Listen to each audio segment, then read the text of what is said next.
નમસ્કાર, આપ જોઈ રહ્યા છો નેશન પ્લસ ન્યૂઝ. હું છું આપની સાથે વિભિક્ષા પરમાર.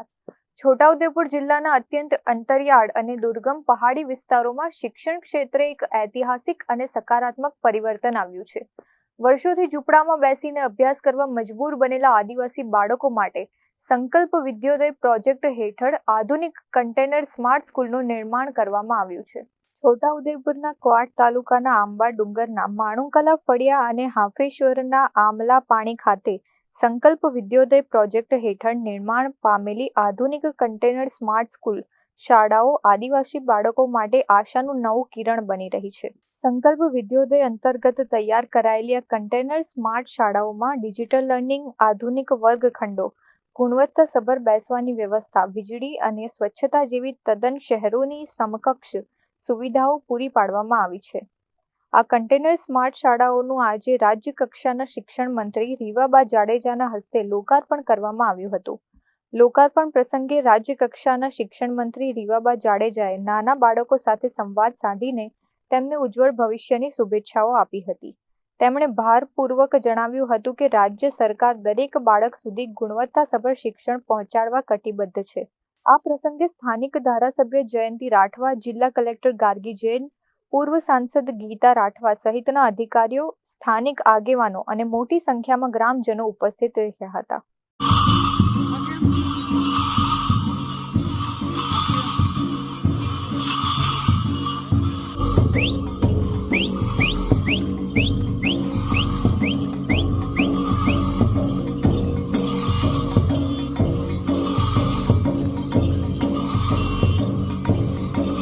આજરોજ છોટાઉદેપુરના કવાંટ તાલુકાના બે એવા અંતરિયાળ ગામો છે કે જ્યાં શિક્ષણ વિભાગ દ્વારા, જિલ્લા વહીવટી પ્રશાસન દ્વારા ખૂબ જ ઉમદા કામગીરી થઈ રહી છે અને છેવાડાના વિસ્તાર સુધી પહોંચી અને ગુજરાતનું કોઈ પણ બાળક જે છે એ શિક્ષણથી વંચિત ના રહી જાય એના માટે સતત ગુજરાત સરકાર આદરણીય મુખ્યમંત્રી શ્રી ભૂપેન્દ્રભાઈ પટેલ સાહેબના નેતૃત્વમાં કાર્યરત છે, શિક્ષણ વિભાગ કાર્યરત છે.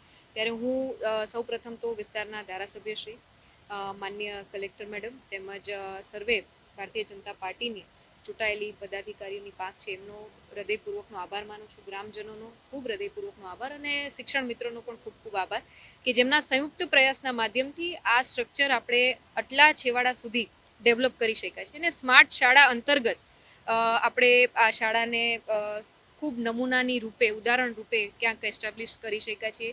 અને આપ જોઈ રહ્યા છો કે જ્યાં ચા છે ત્યાં રાહ તમને કોઈને કોઈ રીતે મળી જતી હોય અને ખૂબ સરસ ભૌગોલિક પરિસ્થિતિને ધ્યાનમાં રાખીને આપણો છેવાડાનો પ્રદેશ છે, પશુપાલન અને ખેતીવાડી જે મુખ્ય વિષયો સાથે ગ્રામજનો રોજગારીની તકો મેળવી રહ્યા છે. આવનારા સમયમાં માનનીય મુખ્યમંત્રી શ્રીના માર્ગદર્શન હેઠળ એક GIDCનું પણ નિર્માણ થવા જ્યારે વિસ્તારમાં થઈ રહ્યું હોય ત્યારે દરેક સમાજને સાથે રાખી, આદિવાસી સમાજની વાત હોય, છેવાડાના પ્રદેશના દરેક સમાજને સાથે રાખી ચાલવાની વાત હોય અને શિક્ષણ વિભાગના માધ્યમથી પ્રાથમિક અક્ષર જ્ઞાનની સાથે મૂલ્યો આધારિત, સંસ્કાર આધારિત શિક્ષણ આપવાની વાત હોય, જેમાં સ્ટ્રક્ચર અને ઇન્ફ્રાસ્ટ્રક્ચર કોઈને કોઈ રીતે બાળકો સુધી પહોંચી શકે એ માટે થઈ અને જિલ્લા વહીવટી પ્રશાસને ખૂબ મહેનત કરેલી છે, જેનું ખૂબ સરસ ઉત્કૃષ્ટ ઉદાહરણ આજે આપણને સંકલ્પ વિદ્યોદયના માધ્યમથી જોવા મળી રહ્યું છે. ત્યારે ખૂબ ખૂબ હૃદયપૂર્વકની શુભકામનાઓ અને આપ સૌ પ્રેસ મીડિયાના માધ્યમથી પણ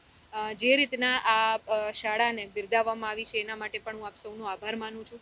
આ જ રીતના આવનારા સમયમાં આ પ્રકારના જે ક્લસ્ટરવાળા ગામો છે, ખૂબ અંતરિયાળ વિસ્તારો છે, ટોપોગ્રાફી પ્રમાણે ભૌગોલિક પરિસ્થિતિના કારણે ક્યાંક ને ક્યાંક પ્રોપર સ્ટ્રક્ચર, ઇન્ફ્રાસ્ટ્રક્ચર જે ડેવલપ કરવું છે કઠિન થતું હોય ત્યાં બાળકોનું ભવિષ્ય છે એ શિક્ષણના માધ્યમથી આગળ વધારી શકાય એ માટે થઈને આ નવો કન્સેપ્ટ જ્યારે અમલીકરણ થયો છે ત્યારે પુનઃ હું સૌનો હૃદયપૂર્વકનો આભાર માનું છું. ટૂંક જ સમયમાં એ શાળાને પણ આપણે કેટર કરીશું અને આવનારા સમયમાં ત્યાં પણ ઇન્ફ્રાસ્ટ્રક્ચરનું આ જ રીતનું ડેવલપમેન્ટ થાય અને બાળકો સુનિશ્ચિત વાતાવરણમાં અભ્યાસ કરી શકે એ માટે અમે કટિબદ્ધ છીએ. એ તો ટૂંક જ સમયમાં પૂરી કરીશું, ચિંતા નહીં જ.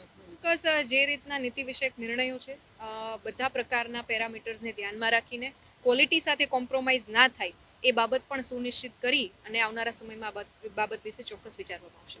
Rehan Patel, Nation Plus News, Chhota Udepur.